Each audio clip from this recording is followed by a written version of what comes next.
안녕하십니까. 오늘은 또 제가 이제 중국을 싫어하는 이유, 중국을 우리가 경계해야 되는 이유를 말씀을 드리겠습니다. 중국 공산당을 경계해야 하는 이유.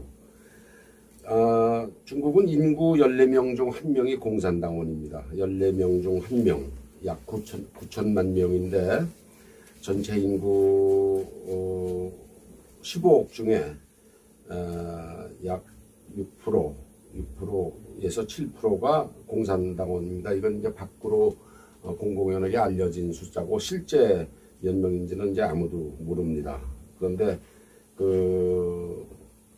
대도시 농촌이나 시골에는 몇십 명의 한 명이 중국 공산당원인데 실제 이제 대도시에는 당원 수가 훨씬 이제 촘촘하죠. 사람들 움직임이라든가 활동이 하다 보니까.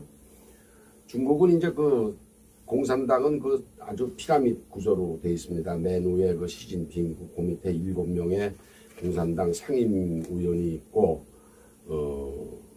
대충 이제 공산당원과 가족을 포함한 3억 명 정도가 경제 개발의 과실을 따먹고 있습니다. 나머지 이제 12억 정도는 개천의 이제 피라미, 지렁이 같은 그런 존재로 살아가고 있는 나라가 이제 중국입니다. 공산당원과 가족 3억 명, 대충 중국 인구 15억 중에 3억 명 정도는 군대, 경찰, 공무원, 기업의 관리자로서 공산당 독재를 지탱하고 있는 핵심입니다. 3억 명이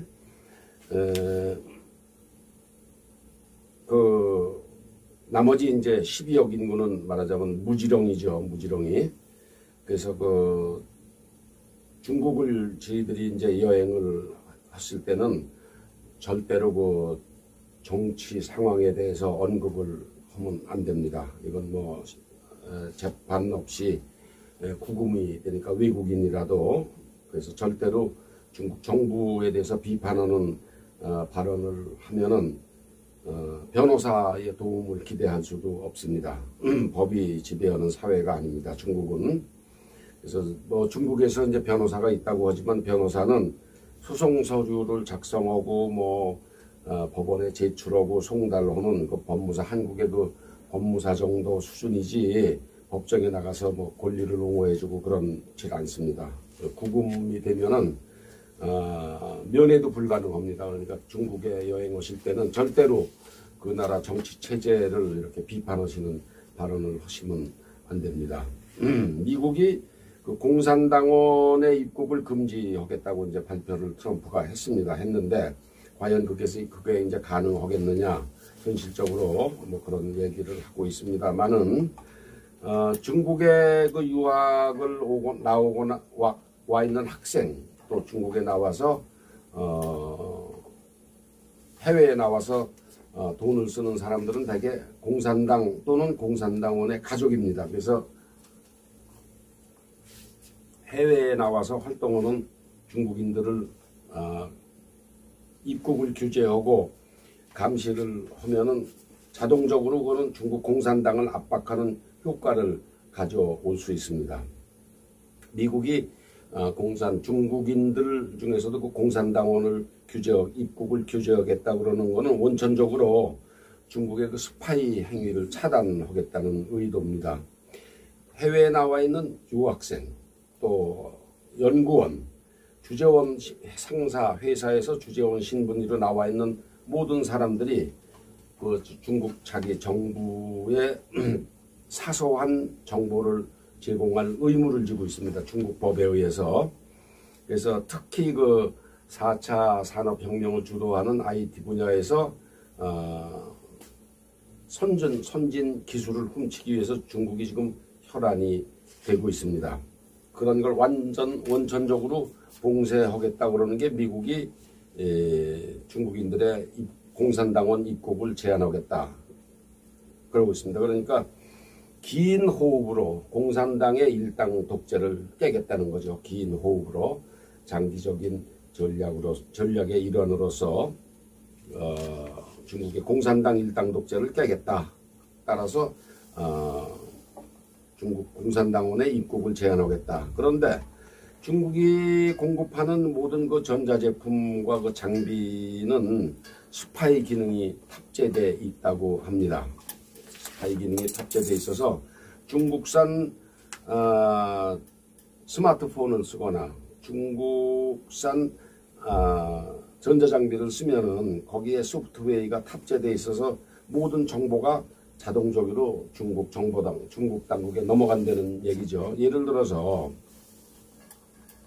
중국의 그 안면 인식 기술은 세계에서 최고입니다. 중국 전체에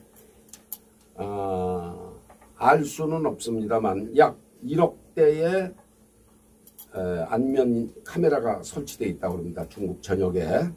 그래서 그 정책의 비판 가능성이 있는 국민 전체를 실시간으로 이제 감시할 수 있는 시스템입니다. 중국 대륙 전체가. 그런데 이제 이런 그 안면 인식 기술이 돼 있는 장비, 스파이 장비, 그 대화 내용이라든가 이런 거를 탐지할 수 있는 그 소프트웨어를 탑재한 장비를 미국인들이 쓰게 되면은 어떤 효과가 있느냐? 예를 들어서 에이브람스라는 미국 시민이 은행에 들락날락 하는 게 이제 포착이 되면은 중국이 A를 뒷조사 해서 그가 이놈이 자꾸 은행에 들락하다 보니까 은행에 빚을 지고 있구나. 이제 유력한 사회 인사일 경우에는 거기에 접근을 해서 그 빚을 갚아주는 대신 은행에 빚 주고 살고 있으니까 그런 정보를 아는 거죠. 그래서 빚을 갚아주고 그걸 약정으로 해서 그 사람이 속해 있는 정부기관, 회사의 정보를 빼내는 겁니다. 그렇기 때문에 미국이 화웨이나 이런 그 중국 전자회사의 제품을 쓰지 않도록 미국은 이미 쓰지 않기로 결정을 했고 EU 유럽 그 EU에도 했고 한국은 지금 이제 삼성이나 현대는 뭐 안 쓰겠다고 그랬는데 아직 이제 LG가 화웨이 제품을 쓰고 있죠. 조만간 LG도 화웨이 제품을 이제 쓰지 않을 것 같습니다. 약 35% 정도를 의존을 하고 있는데 중국은 이미 이제 10년 전에 미국의 구글과 마이크로소프트를 쫓아냈습니다. 자국에서 구글이나 마이크로소프트는 중국 내 서비스를 못하고 있습니다. 그런데 이제 미국이 자국의 그 화웨이 제품을 못 쓰게 한다고 그러니까 강력하게 반발하고 있죠. 이게 이제 생떼를 쓰는 겁니다. 자기들은 미국의 구글과 마이크로소프트를 10년 전에 중국 내에서 영업을 못하게 해놓고 자기 제품이 미국 시장에 진출한 걸 봉쇄하니까 이제 그거를 반발을 하고 있습니다. 자유무역 원칙에 어긋난다 이래서 이제 반발하고 있는 거죠. 중국인들이 돈을 좋아하지 않습니까? 아주 그 중국인들의 돈을 사랑하는 거는 뭐 대놈다운 아주 그 전통적인 그 기질인데 유태인들도 지가 이제 유태인 그러면은 아주 그 돈에 지독하다고 그렇게 알고 있잖아요. 근데 유태인과 중국인들의 그 돈 사랑하는 방법이 다릅니다.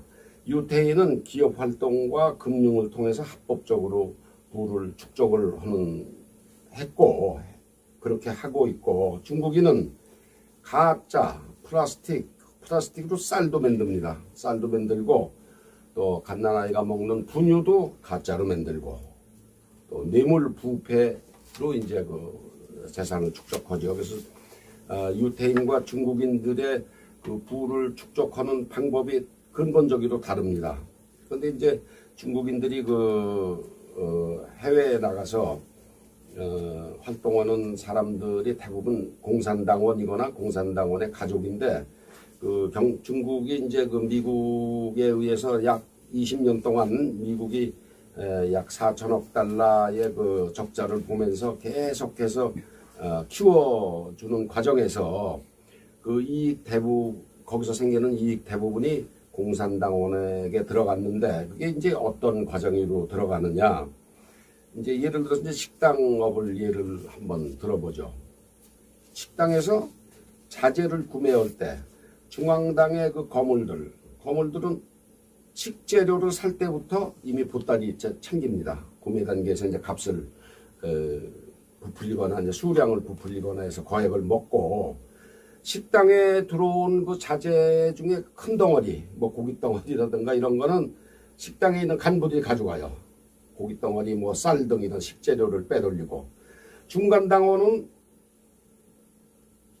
요리가 된 솥에서 큰 고기 덩어리 또 가져가고 밑바닥에 하급 당원은 계산대에서 이제 주방하고 짜고 그릇수를 속이거나 뭐 그렇게 해서 또 해먹고 그래서 사실 그 100그릇을 팔면은 이게 뭐 70그릇을 팔았다거나 그릇에 담는 분량을 줄여서 뭐 100그릇을 판 거를 130그릇으로 해서 이제 팔거나 해서 또 30그릇을 횡령하고 그래서 하여튼 식당을 예를 들면은 구매 단계에서부터 조리 단계, 손님한테 나가는 과정 또 손님한테 받는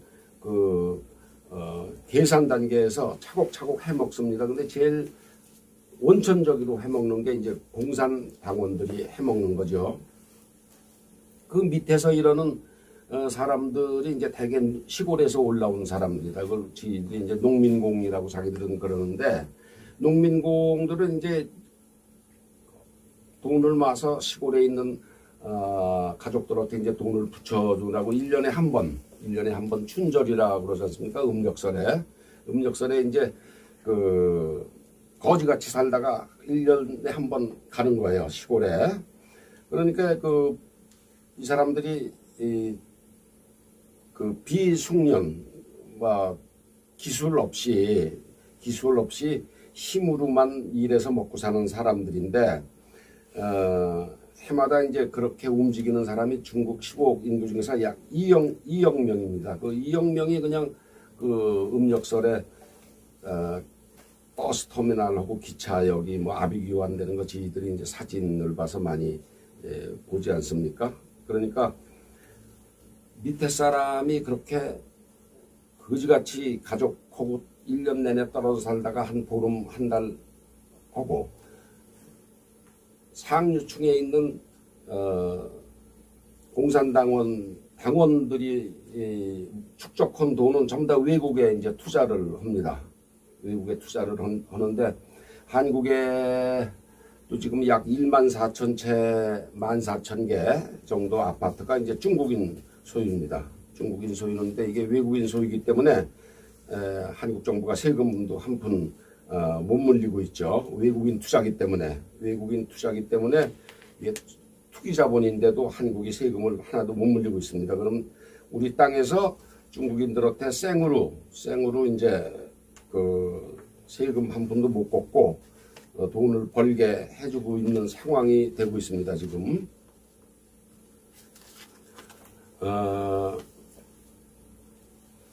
이제 조선일보가 이제 지난 8월 8일 기사에 이제 그런 기사를 썼어요. 14,000채의 아파트가 중국인 소유인데 그래도 이제 정부가 그들한테서 한 푼의 세금도 물리지 못한다. 우리나라 국민은 쥐잡듯 잡으면서 외국인 투자라는 이름으로 들어온 이 투기 자본에 대해서는 한 푼도 세금을 못 물리고 있다. 그러니까 이제 우리 사람들이 중국인들한테 돈을 내고 이제 중국인 소유의 아파트에 세를 살아야 될 형편이 된다. 이게 조선일보의 기사입니다. 카나다의 밴쿠버 아주 쾌적한 서부의 도시입니다. 카나다의 밴쿠버가.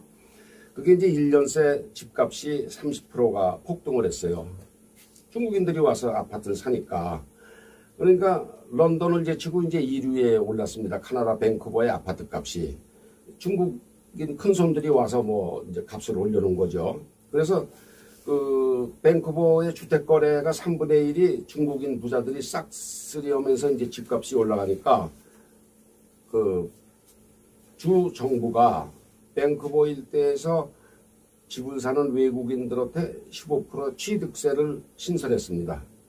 그리고 집을 산 다음에 사놓고 안 살면은 빈집에 대해서는 빈집 세도 물리고, 그러니까